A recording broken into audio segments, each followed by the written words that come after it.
Today I'm just going to share a couple of tips with you that I use to get a really smooth, grain-free buttercream. Look, one of the most important things though is starting with a really good base, right? So a good cake, a good cupcake. This is a cupcake mix that I like to use. I'll leave the recipe in the description for you. I like to use an ice cream scoop, and I put 2 scoops into each patty cake, and I find that is the perfect amount to get just a slightly domed top to my cupcakes. So the first important tip for your buttercream is to whip the butter.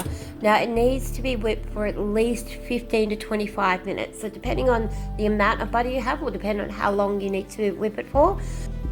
You'll see as this video progresses, the color and the consistency changes from this thick yellow color to this light and fluffy white consistency.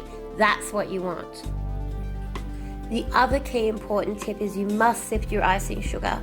If you don't sift it, you'll run the risk of getting a grainy texture at the end, lumps that won't end up dissolving properly as you're mixing it. So sifting is really, really important.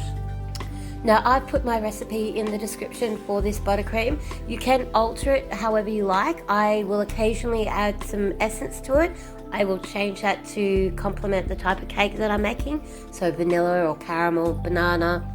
And if you're making an icing that's going to be consumed either that day or the next day, you can put a little bit of thickened cream in with it, and that will really help to firm up your icing. Now I've just used a basic rose swirl here using the 2D head just to show you how smooth this icing is. It just comes out perfect.